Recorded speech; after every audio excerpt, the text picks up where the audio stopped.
Lord, I want your glory. Less of me and more of you is what I need. Show me your glory. Show me your glory. Yeah. Show me your power. Less of me. Less of me and more of you is what I need. Yeah. I need your glory. Whoa.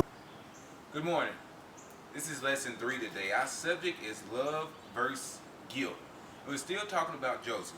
We're on lesson 3 of talking about Joseph today, son of Jacob. So just a little refresher. In lesson 1, we saw what God was giving Joseph these dreams, and Joseph told these dreams his brother and his father about they would bow down to him.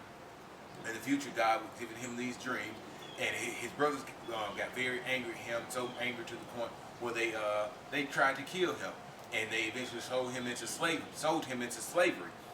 We see in lesson 2 that that backfired, and God he rose Joseph up to a very high position under Pharaoh. Only person that was over him earthly was Pharaoh. So that was lesson 2. God rose him up after all the prison and all the lies that had been told on Joseph. God rose him up. So now at the end, and also at the end of lesson 2, we saw that the famine was on the land. It was a bad time for the land. So that was where we ended lesson 2. So lesson 3, we pick up lesson 3, and the famine is on the land, and Joseph's birthplace of Canaan, his home place of Canaan, they weren't spared either. So here we are in lesson 3, love versus guilt. And the famine is there, and Canaan wasn't spared. Canaan, they're feeling the effects of the famine as well. And Egypt is the only place.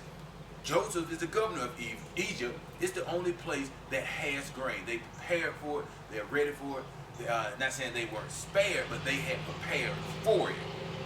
So they were there. You could come to Egypt and you could buy grain. Jacob found out of this, who was Joseph's father, and he sent 10 of his sons. Now Jacob had 12 sons. He sent 10 of them to Egypt to buy grain, and he said, I want Benjamin, my youngest son, to stay here with me, just in case something happens. I need Benjamin to stay here, just in case y'all don't make it back. I need Benjamin to stay here. I want him protected. So the 10 older brothers, they made it to Egypt, and they went before Joseph. Their brother didn't know that was him, just thought he was the Lord over the land, the ruler of that land. He said they needed to buy bread, and Joseph immediately recognized him. It was over 20 years later. Joseph immediately recognized him. They didn't recognize Joseph. He immediately recognized them as his brothers. And Joseph, he knew of the actions. He knew what kind of guys his brothers were that tried to kill him. So Joseph immediately put them to the test. Joseph spoke roughly to them, and he asked them where they were from, and they told them about themselves, told them about their brothers, their father, and they even mentioned Joseph to them to say that it's 12 of us. Joseph said it's 12 of us. One of our brothers is no longer with us anymore. So they told him, but they didn't tell how that happened, that they were the cause, that their younger brother was no longer with them anymore. So Joseph, he put them to the test, and Joseph said, your youngest brother must come here. No, let me back up. Joseph first called them spies. He called them spies, and they, no, we're good men. We're good men. Lies, you're not good men, because you tried to kill your little brother. All right, so Joseph saw that part. So they were lying on that right there. They were good men. All right. Now Joseph said, okay, you're spies, and he harped on that you're spies. The only way you're going to prove to me that you are who you say you are is if your younger brother shows up. Threw them in prison. And Joseph, and then it went on, Joseph, and Joseph, he spoke to them through an interpreter, because he could speak their language, because they were his brothers. But he used an interpreter to speak to them these words that were said. So they're thrown into prison, and Joseph bring the interpreter, and they're talking, and Joseph is talking with them again, and they're pouring out what had happened, and then it gets to the point where the 10 brothers, they come to the realization that we're being punished. God is punishing us for what we did to Joseph. This is our punishment right now. And when Joseph heard that, Joseph went into private, and Joseph cried. Joseph wept over that. So it softened Joseph's heart some, and Joseph changed his mind. He changed his mind some. So he pulled 9 of the brothers out, and he sent them back home. They still had to bring Benjamin to show that they weren't lying about it. So he kept one in prison. He sent the other 9 home, and he just didn't send them home empty-handed. Joseph sent them home with grain, with bags full of grain that they had come to purchase, and then Joseph also sent them home with the money that they bought. He put the money back into the bag. So when the brothers saw this, they were overwhelmed, and they oh my God, what is this? They sent him back. All right, they sent them back, and they're back with Jacob, their father. They told him what has happened. Jacob got a little mad because Jacob said, whoa, y'all done got into this predicament where this man wants my youngest boy. In Jacob's mind, he's already said, I already lost Joseph. Now you're trying to get my youngest again. It wasn't quite clicking to him. So he's mad at that. Now, let's look at that. That's the story. And that's where, I'm sorry, we're in chapter 42 there. I got so excited, I went past. This is chapter 42. The lesson is chapter 42 of Genesis. And the focus is 6 through 25. But just read the entire chapter 42, because you don't want to miss any part of this story that we've been working on for the last 3 weeks. So read all of chapter 42 to get all of that there. So now let's backtrack. Let's look at this from the perspective of Joseph. So why was Joseph hard on his brothers when they first got there? Joseph was hard on them, but Joseph also showed some spiritual maturity, and he showed some restraint. Yes, he showed some restraint. So when they got there, Joseph noticed them. And now let's go into our people term. Let's just go into normal person term. Joseph sitting there, people coming, they coming to buy stuff. You know, he's done what God has told him to do. People he's able to sustain, not on his land but other land. And the sapsuckers that tried to kill him walk up in there. You had to imagine that a fire turned on in Joseph's body, and you probably can't see this jump right here that I'm doing.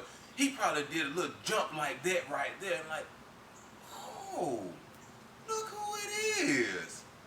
It's them. It's my brothers. They come in, they bow to him. Right when they bowed, Joseph could have said, aha, didn't I tell you? Didn't I tell y'all you were going to bow to me?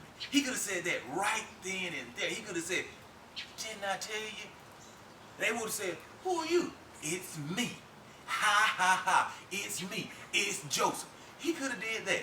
But Joseph put them to the test. And why did Joseph put them to the test? Because you have to remember, when Joseph was out with them, they tried to kill him. Because Joseph was one of the youngest. For all Joseph know, they're saying, the youngest one is not with us anymore. They didn't speak of Benjamin. They said, and Joseph see is 10, it's 12 sons, one is not with us. That's not math. 10 plus 1 is 12. Not 10 plus 1 is 11, not 12. So where's Benjamin? Joseph had to make sure that Benjamin was okay. That's why he put him to the test. I want to see him. I need to see Benjamin.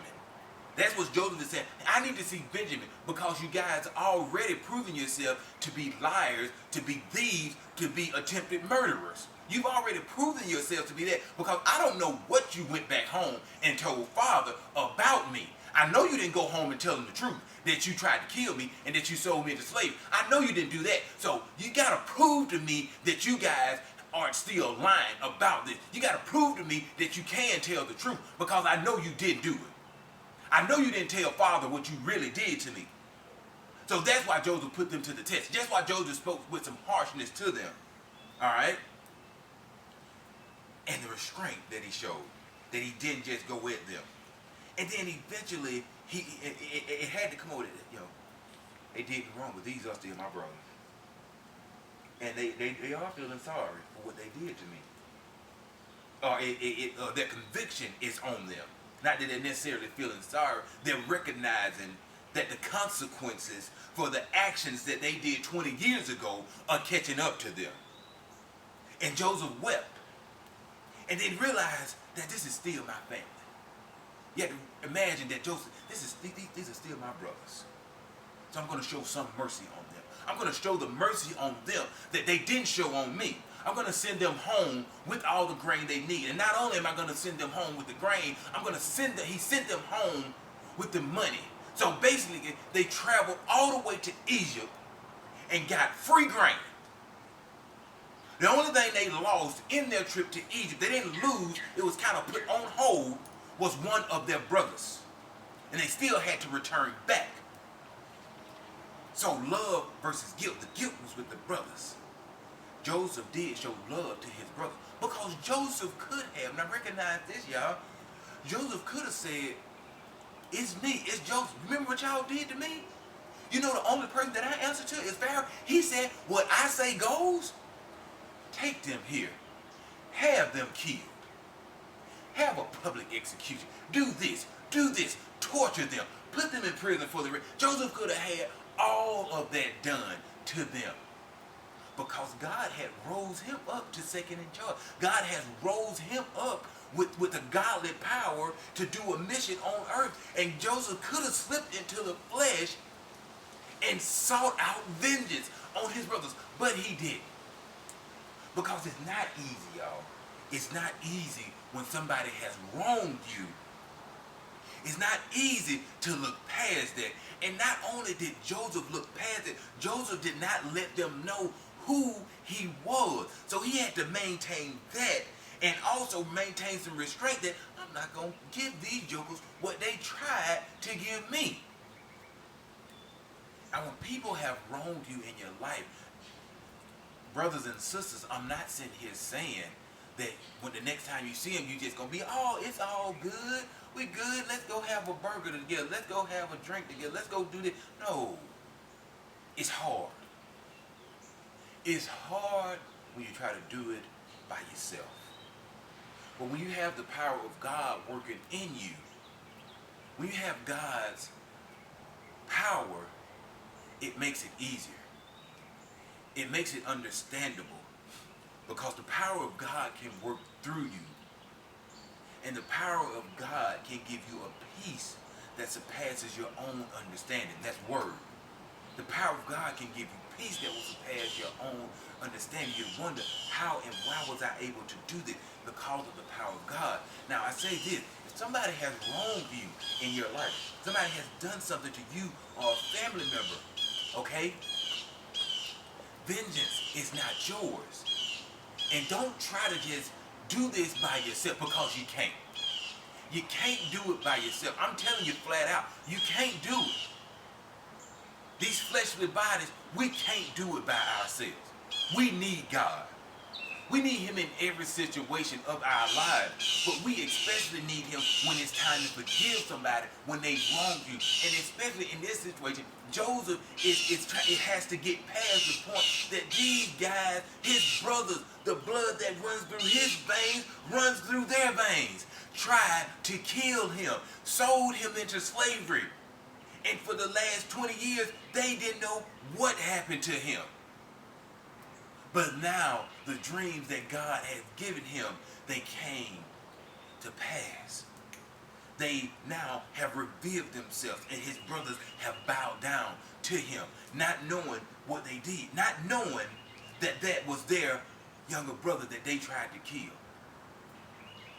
And he didn't kill them. He didn't throw them in jail for life. He gave them the opportunity to make it right. He gave them the opportunity to make it right. And God gives us the opportunity every day to get it right. Every day that you wake up with breath in your body is another opportunity to do God's will, my brothers and my sisters. So if somebody has wronged you, you pray to God. You ask God how to deal with that situation. Because if you're trying to sit here and think and organize it by yourself, the devil is simply, and the world is telling you, kill them. Do this, do that. They don't deserve this. They don't deserve this. Do this to them. But God will give you the right answers. God will show you what to do, just as he showed Joseph what to do. We're going to continue some more with the lesson of Joseph on next week. So tune back in on next week. I love you, my brothers and sisters. Have a great day.